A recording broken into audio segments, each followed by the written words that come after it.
선한 사람 TV를 애청하고 계시는 국내외에 계시는 성도 여러분 안녕하십니까? 오늘은 성령 운동에 대한 말씀을 드립니다. 성령의 운동은 하나님의 사랑으로 성령을 위에서부터 우리가 받는 은혜의 선물이기도 합니다. 성령을 받는 일에 인간의 행위나 과거가 어떠하든지 그것은 전혀 상관이 없는 일이기도 합니다. 하나님의 사랑과 은혜가 불가항력적으로 그저 주시는 은혜의 행위이기 때문입니다. 구약의 사사시대의 사사들과 레위 지파에 속하지 않는 예언자들이 성령의 불가항력적인 능력으로 변화를 받아 하나님의 사역에 동참하게 된 일들도 있습니다. 성령 운동의 클라이맥스는 교회의 첫 출발이 되었던 성령 강림절입니다. 순수 유대인 외에는 구원을 받을 수 없었는데 반하여 유대인이 아닌 세상의 모든 이방 족속들이 성령의 능력으로 회개하고 변하여 새 사람이 되었습니다. 갈라디아서 2장 8, 9절에 베드로에게 역사하사 그를 할례자의 사도로 삼으시니가 또한 내게 역사하사 나를 이방인의 사도로 삼으셨나니라. 또 기둥같이 여기는 야고보와 게바와 요한도 내게 주신 은혜를 알므로 나와 바나바에게 친교의 악수를 하였으니 우리는 이방인에게로 그들은 할례자에게로 가게 함이라고 했습니다. 구원은 유대인에게만 있었는데 오순절 이후 성령의 은혜로 차별이 없어졌고 구별 없이 변화를 받아 구원을 받았습니다. 기독교를 목숨 걸고 박해하던 사울 역시 성령의 역사 앞에 굴복했습니다. 교회의 태동은 위에서 임한 성령의 역사로 시작이 되었습니다. 성령이 임하는 곳에는 나라와 민족 구별이 없어지고 차별 없이 굴복하였고 심지어 사탄까지 굴복하였습니다.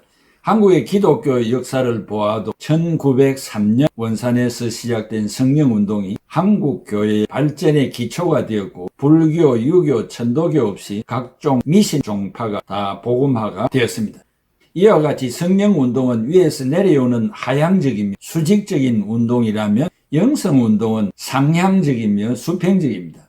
성령운동은 불가항력적으로 위에서 내려오는 운동이라면 영성운동은 아래에서 위로 하나님의 거룩과 신비를 찾아 올라가는 자력운동입니다. 성령의 역사는 내가 원하지 않아도 올 수 있지만 영성운동은 끊임없는 자기 노력과 자기를 쳐서 복종시키는 영적 전쟁이 없이는 이루어질 수 없는 운동입니다. 고린도전서 9장 27절에 내가 내 몸을 쳐 복종하게 하면 내가 남에게 전파한 후에 자신이 도리어 버림을 당할까 두려워함이로다.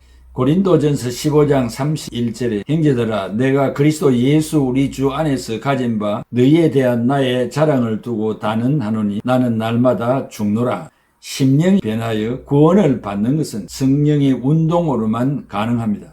인간의 속 사람을 새롭게 하는 것은 성령을 통한 하나님의 역사로 가능합니다. 이것을 구원 운동이라 말할 수 있습니다. 구원의 역사와 심령의 변화는 오직 하나님의 은혜로만 가능합니다. 다시 말하면 예수 그리스도를 믿기 전에는 서쪽을 향하여 우상을 숭배하면서 살았는데 이제는 뒤돌아서서 동쪽으로 방향 전환을 하여 오직 살아계신 하나님을 신앙하면서 살게 하시는 이는 성령의 역사로만 가능하다는 말입니다.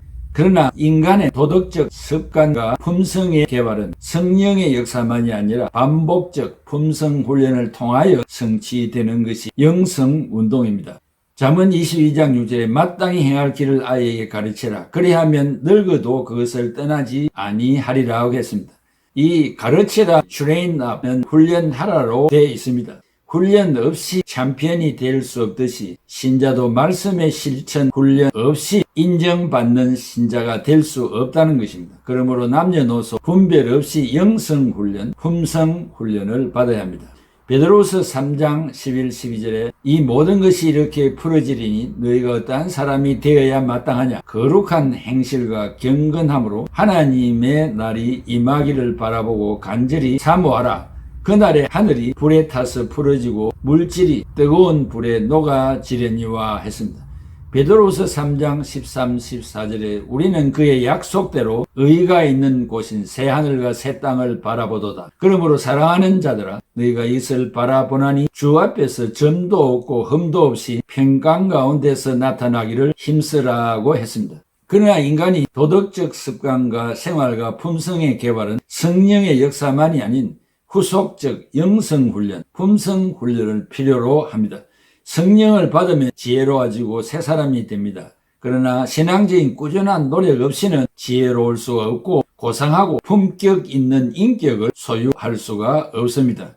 죄인이 하나님께로 돌아서는 것은 성령의 운동으로만 할 수 있고, 즉 하나님과 인간과의 관계에서 막혔던 죄의 담을 허는 것도 성령 운동으로 가능합니다. 하나님을 불신하고 우상을 섬겼던 관계를 화해시키는 일 역시 오직 성령 운동으로 가능합니다. 그러나 상대방을 무시하고 고함을 치는 습관과 말보다 주먹이 먼저 나가는 습관, 언제나 상대방을 의심하는 일과 거짓말과 속임수와 남을 비방하는 일과 게으름과 무절제와 말버릇과 악습과 성냄과 술수와 시기와 기만과 도벽, 이 모든 것들은 성령의 역사로 잘 고쳐지지 않는 것이 현실입니다. 우리는 은혜 받고 성령의 체험을 하면 모든 것이 새로워지는 것으로 알고 있습니다. 성령을 받으면 새 사람이 되는 것은 확실하지만 심리적인 경향인 습관과 버릇은 쉽게 고쳐지지 않는 것이 우리의 체험입니다. 나쁜 버릇과 나쁜 습관이 하루아침에 고쳐지는 것은 아닙니다. 신앙의 인격도 하루아침에 완성되는 것도 아닙니다. 성화의 단계는 점진적입니다.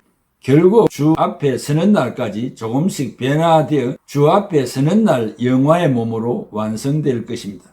바울의 신뢰를 들어봅시다. 이것은 오늘을 사는 우리의 직접적인 문제이기 때문입니다. 바울이 다메섹 도상에서 부활의 주님을 두 눈으로 똑똑히 목격하였고 거꾸로져 3일간 식음을 전폐하여 식물인간이 되었습니다.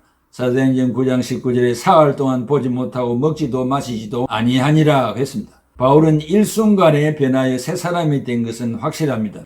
거짓 스승의 가르침을 받고 율법의 지배를 받으며 살던 그가 성령을 받고 삶의 방향 전환을 한 것은 부인할 수 없는 일입니다. 이것을 회개, 즉 영어로 repentance라고 하는데 방향 전환입니다.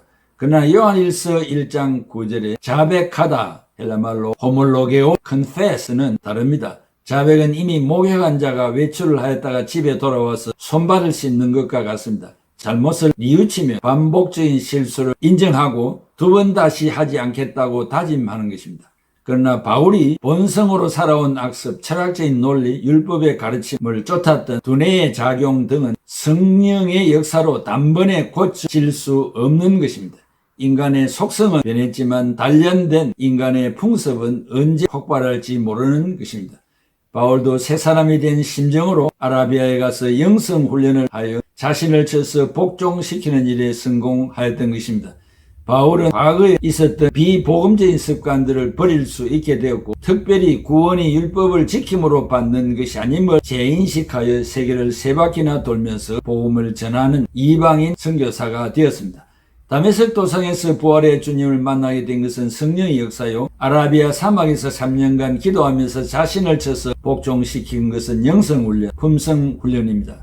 우리는 모여서 손뼉을 치고 춤을 추고 방언을 하고 이적 기사를 행해야만 성령이 충만하고 놀라운 집회였다고 만족해합니다. 이런 집회를 영성이 충만한 집회라고 자평을 합니다. 오늘날 한국교회 기도원에 가보면 설교와 찬송과 기도와 헌금만 있을 뿐 영성훈련 프로그램이 없습니다. 고교에서는 기독교 학교나 수양관이나 기도원 등에서 이런 영성훈련을 지속적으로 하고 있습니다. 입만 열면 남을 비방하고 욕하는 자와 도백이나 사기성을 가진 자도 후속 조치가 필요합니다. 설교를 통하여 은혜를 받고 감화를 받는 것보다 영성훈련, 품성훈련을 구체적으로 받는 것이 훨씬 효과가 있습니다. 경건의 훈련이 얼마나 효과가 있는지 체험을 해야 합니다. 영성운동을 통하여 신의 속성을 개발한 유명한 사람들이 있는데 우리가 잘 아는 바울, 성 어스틴, 프란시스코 같은 인물들입니다. 야성적인 인간의 속성을 제거하고 그 속에 하나님의 품성을 심어 훈련하여 하나님이 원하는 사람이 되어 크게 쓰임을 받았습니다. 예수 그리스도가 사람이 되어 도성인신하신 것처럼 사람이 하나님의 속성에 참여하는 진리의 패러다임을 만들어 너무나 인간적인 것을 초월하여 거룩한 자로 사는 것이 영성이고 영성훈련입니다. 고교에서는 영성을 불러일으키는 행위 예전이 있어서 영성원을 만들어 주기적으로 훈련을 받도록 하고 있습니다. 거기에 비하여 개신교는 이런 모임 자체도 없을 뿐만 아니라 개발조차 하지 않는 것이 문제가 있습니다. 그래야 구교에서는 성도들 간의 소송이나 인간적인 문제들이 제기되지 않습니다. 모범적인 삶을 살고 있습니다. 사랑하는 성도 여러분, 오늘 우리들도 위에서 내리는 성령은 불가항력적으로 임하여 변하여 새 사람이 됩니다. 그렇다고 그것으로 끝난 것이 아니라 오늘 우리는 죄성이 있는 인간이기 때문에 끊임없는 품성 훈련, 영성 훈련을 해야 됩니다. 성령 운동을 영성 운동이라고 지칭해서도 안 되고 영성 운동을 성령 운동으로 혼돈해서도 되지 않습니다. 성령은 하나님이 하시는 일이고 영성 운동은 사람이 하는 일임을 잘 자각하고 구별할 줄 알아야 되겠습니다. 기도하겠습니다. 고마우신 아버지 하나님 은혜와 사랑을 감사합니다. 오늘도 짧은 시간에 우리가 성령 운동과 영성 운동을 잘 구별해서 우리의 신앙 생활의 지침이 될 수 있도록 말씀을 들었사오니 지혜롭게 살아가는 우리들이 되게 하여 주시고 사람이 해야 할 영성훈련, 품성훈련을 하지 못하여서 성령을 근심시키는 이런 일을 하는 우리가 되지 않도록 은혜 위에 은혜를 더하여 주시옵소서. 예수 그리스도의 이름으로 기도하옵나이다.